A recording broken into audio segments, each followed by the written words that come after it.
नमस्कार, शीतल की कहानियों में आपका स्वागत है। आज की कहानी है लावारिस माता पिता। जिंदगी गुजर जाती है अपने बच्चों का फ़र्ज पूरा करने में। उन्हीं माँ बाप के सपने बुढ़ापे में लावारिस हो जाते हैं। अरे रोहन बेटा, मैं तो तुम्हें पहचान ही नहीं सका। वर्षों बाद देख रहा हूँ ना।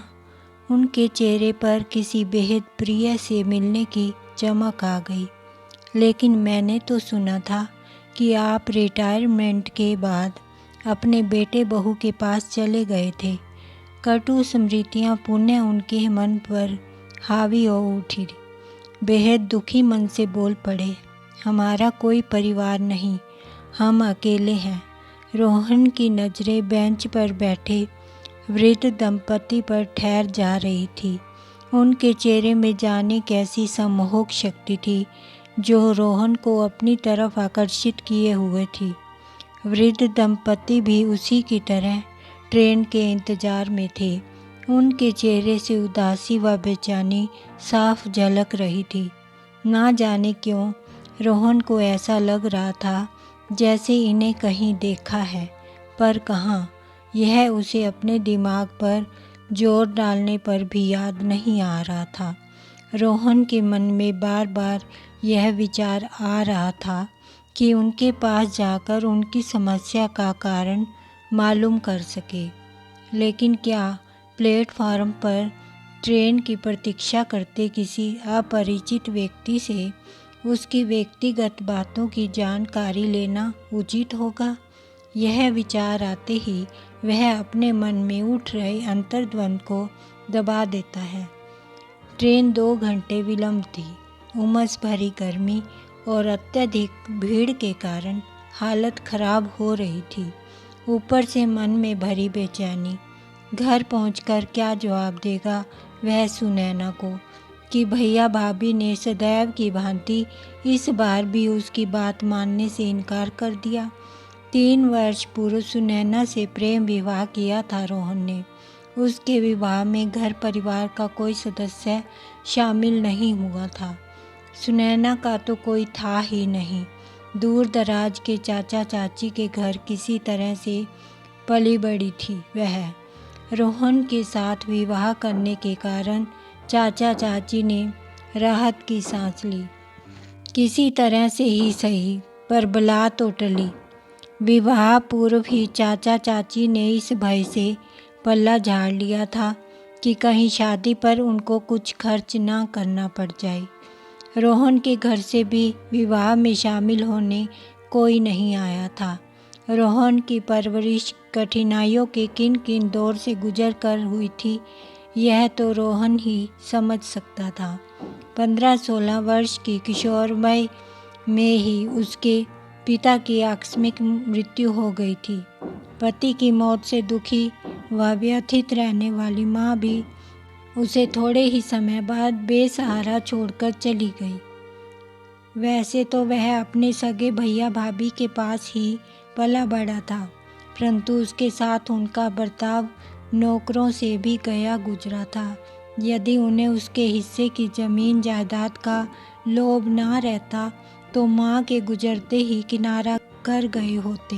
स्कूल के बच्चों को पढ़ाकर कठिनाइयों के बीच उसने अपनी मंजिल तय की और अपनी पढ़ाई पूरी की।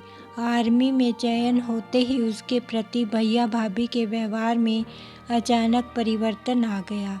एक दिन उसके सामने मिठाई समोसे साथ चाय पेश करते हुए मीठे स्वर में भाभी बोली, रोहन, मैं सोच रही हूँ कि अब ब्याह करके तेरा घर बसा दूँ। उसे बड़ा आश्चर्य हुआ। सदैव दुर्व्यवहार करने की आदि भाभी मेरा भी भला सोच सकती है। फिर भी वह मन ही मन प्रसन्न हो उठा। देर से ही सही, उनका हृदय परिवर्तन तो हुआ। वह कुछ निश्चिंत सा हो चला था। सुनैना के संबंध में बताने का समय आ गया है। सुनैना के बारे में अभी कुछ बता पाता इसके पूर्व ही उन्होंने अपनी विधवा बहन मीनू का प्रस्ताव रखकर कहा, रोहन, कब का मुहूर्त निकलवा दूं? उनका प्रस्ताव सुनकर उसे आकस्मिक परिवर्तन का रहस्य समझ में आ गया। उनके आडंबर युक्त बदलाव के समक्ष स्वार्थ का पलड़ा भारी था। उसकी चाहत तो सिर्फ सुनैना ही थी, जो वर्षों से उसके सुख दुख में भागीदार रही थी। सुनैना के अलावा किसी अन्य के साथ विवाह के संबंध में वह सोच भी नहीं सकता था। भाभी की बहन के साथ रिश्ता न जोड़ने की उसे ये सज़ा दी गई कि भविष्य में वह उनके घर में कभी कदम नहीं रख सकता। रोहन ने सारा वृत्तांत सुनैना को सुनाया तो उसने बेहद निराशापूर्ण शब्दों में कहा, रोहन, विवाह रिश्तों को जोड़ने के लिए होता है, तोड़ने के लिए नहीं। तुम उनकी बात मान लो।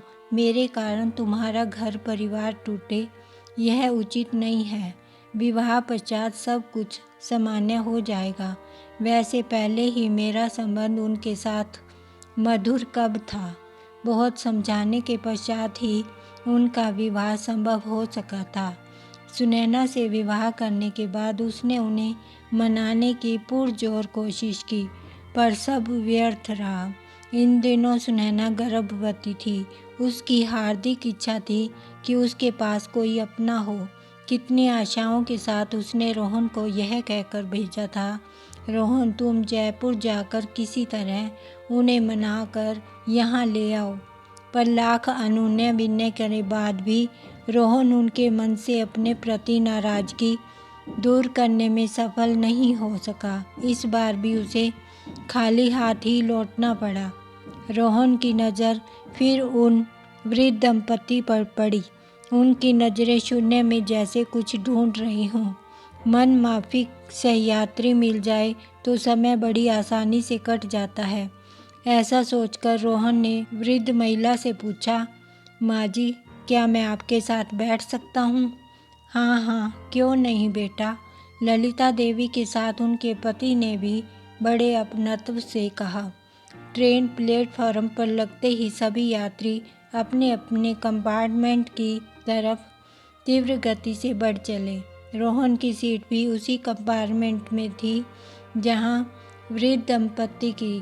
ट्रेन के चलते ही वृद्धावस्था व थकान के कारण वृद्ध महिला ललिता देवी अपनी सीट पर चादर बिछाकर लेट गई। रोहन भी उनके पास बैठ गया। बातचीत से रोहन को लगा कि पति पत्नी दोनों ही सहृदय व नेक इंसान हैं। एक दो बार रोहन ने पूछा भी, अगर आप लोगों को डिस्टर्ब हो रहा हो तो मैं अपनी सीट पर चला जाता हूँ। नहीं बेटा, पास ही बैठे रहो, तुमसे बातें करना अच्छा लग रहा है। वैसे भी कौन सी नींद आनी है? रोहन ने पूछा। आप लोग कहाँ जा रहे हैं? वृद्ध देव बाबू खोई खोई नज़रों से मौन देखते रहे, परंतु ललिता देवी बोल पड़ी, जहाँ ईश्वर ले जाए बेटा। ना जाने क्यों ललिता देवी के शब्द रोहन के दिल में उतर गए। रात भर का सफ़र था, लेकिन ना तो रोहन की आंखों में नींद थी और ना ही दोनों पति पत्नी की। सुपर फास्ट ट्रेन अपनी तीव्र गति से दौड़ रही थी। देव बाबू ने कभी सोचा भी नहीं था कि जिंदगी उन्हें ऐसे मोड़ पर भी पहुंचा सकती है। अतीत के पन्ने उनके समक्ष खुलने लगे थे। उच्च पदस्थ सरकारी अधिकारी होते हुए भी उनके मन में बेईमानी से धन दौलत इकट्ठी करने की कभी लालसा नहीं रही। माँ पिताजी साथ रहते थे, सगे संबंधियों का आना जाना लगा ही रहता था, फिर भी कितने खुश और संतुष्ट रहा करते थे दोनों। तीनों बेटों की परवरिश और सुख सुविधा में उन्होंने कोई कमी नहीं रखी, फिर चाहे उन्हें इसके लिए अपनी इच्छाओं आकांक्षाओं का दमन ही क्यों न करना पड़ा हो, परंतु बच्चों की हर इच्छाओं को पूरा करने की हर संभव कोशिश करते रहे। बच्चों को अच्छे संस्कार दिए, ऊंची से ऊंची शिक्षा दिलवाई। बड़ा बेटा अंबर शुरू से ही पढ़ाई लिखाई में मेधावी था। वह उच्च शिक्षा के लिए विदेश चला गया और फिर कुछ समय बाद मनपसंद लड़की से विवाह करके वहीं बस गया। दूसरे बेटे अनुज का विवाह उन्होंने स्वयं अपनी पसंद की लड़की से किया था। उनके सहकर्मी जितेंद्र अपनी पुत्री शैली के लिए बहुत परेशान थे।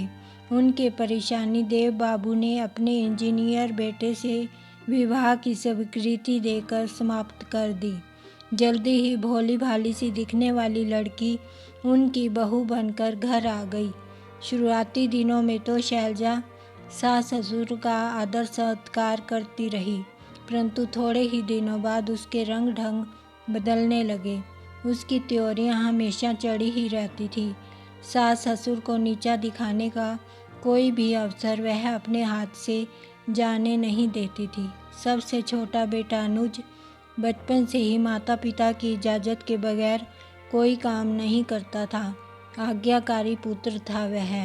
अपने विनम्र एवं सुयोग्य पुत्र का विवाह ललिता देवी ने अपनी पसंद की लड़की ममता के साथ किया।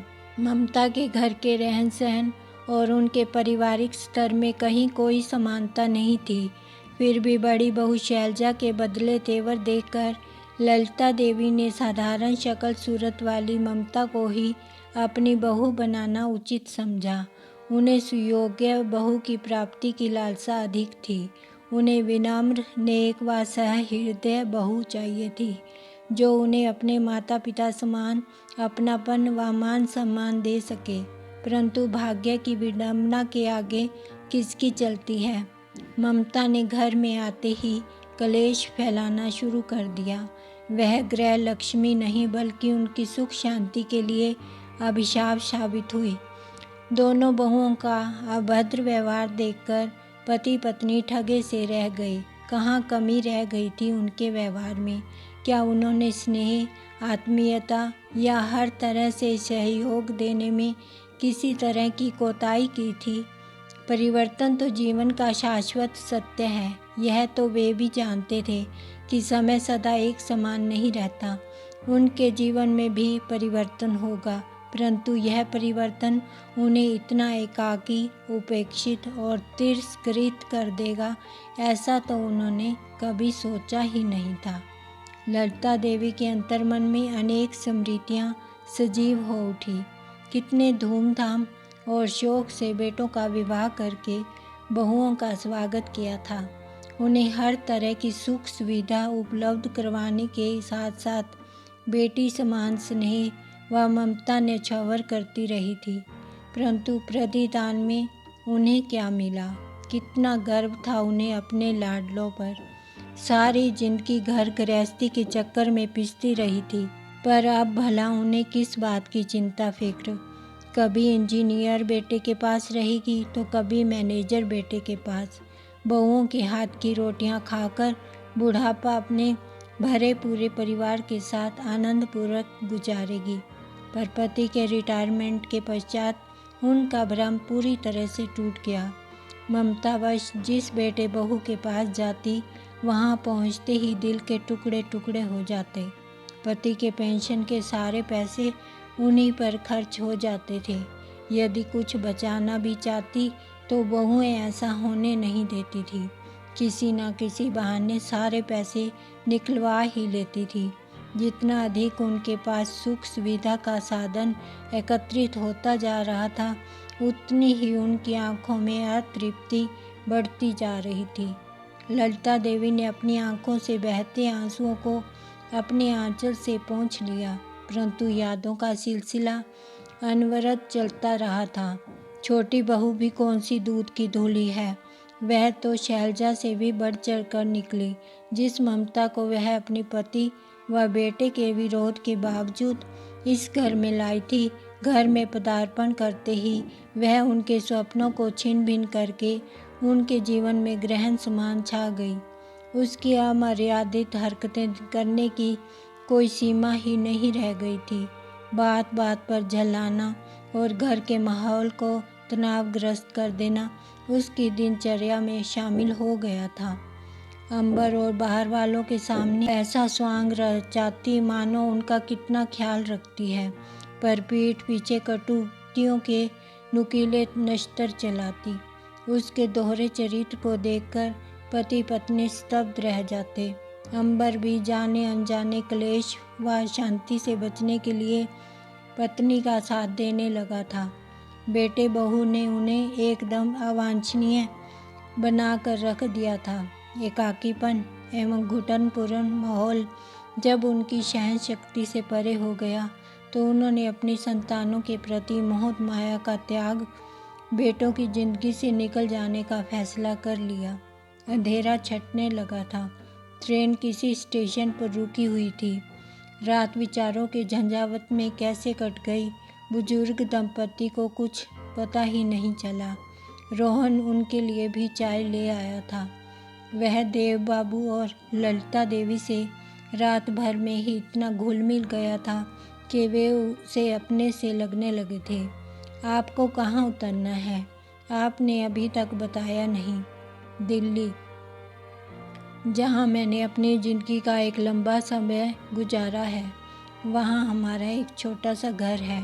टूटी कड़ियों को पुनः समेटना पड़ेगा। दीर्घ निश्वास लेकर देव बाबू बोल पड़े। रोहन का मन वर्षों पुरानी स्मृतियों में उलझ सा गया। अचानक उसके मन मस्तिष्क में दबी धुंधली धुंधली सी तस्वीरें स्पष्ट होने लगी। प्रसन्नता से विभोर होकर बोल पड़ा रोहन, कहीं आप मेरे वही देव चाचा तो नहीं हैं जो मेरे पिता सूरज शर्मा के अभिन्न मित्र थे और जिनकी स्नेह छाया में मैंने अपने बचपन के सुखद पल गुजारे थे। अरे रोहन बेटा, मैं तो तुम्हें पहचान ही नहीं सका। वर्षों बाद देख रहा हूँ ना। उनके चेहरे पर किसी बेहद प्रिय से मिलने की चमक छा गई। लेकिन मैंने तो सुना था कि आप रिटायरमेंट के बाद अपने बेटे बहू के पास चले गए थे। कटु स्मृतियाँ पुनः उनके मन पर हावी हो उठी। बेहद खिन्न मन से बोल पड़े, हमारा कोई परिवार नहीं, हम अकेले हैं। रोहन को सब कुछ समझते तनिक भी देर नहीं लगी। तो यह है इनकी बेचैनी और परेशानी का रहस्य। रोहन को लगा जैसे उसकी मन चाही मुराद पूरी हो गई हो। अपनत्व से बोल पड़ा, नहीं चाचा जी, आप लोग अकेले नहीं हैं। आप दोनों मेरे साथ चलेंगे। हम मिलकर प्यार व मान सम्मान से परिपूर्ण परिवार बनाएंगे। आप तो मेरे सुख दुख के साक्षी रहे हैं चाचा जी। आपके मार्गदर्शन के कारण ही तो मैं विषम परिस्थितियों को पार करके सफलता की इस मंजिल तक पहुंचा हूं। मेरा अंतस वर्षों से ही किसी अपने के सानिध्य की तलाश में भटकता रहा है। आप दोनों को मेरे साथ चलना ही होगा। भावुकता के साथ अनुरोधपूर्ण शब्दों में कहा रोहन ने। दोनों पति पत्नी नियति के इस चक्र को देखते ही रह गए। बड़े पशोपेश की स्थिति में ललिता देवी के मुंह से शब्द निकले, पर बेटा ऐसा भला कैसे संभव हो सकता है? क्यों नहीं हो सकता है चाची जी?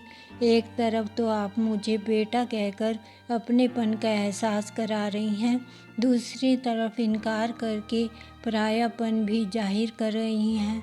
चाची जी, हम लोग अपनी ज़िंदगी स्नेह बंधन के सहारे आनंदपूर्वक गुजारेंगे। आप लोग इनकार मत कीजिए, नहीं तो हमारा दिल टूट जाएगा। आपकी बहू बड़ी बेसब्री से हम सब का इंतज़ार कर रही होगी। उनकी हथेलियों को स्नेह से थामकर साधिकार कहा रोहन ने। आनंद अतिरेक के कारण उसका गला भर उठा।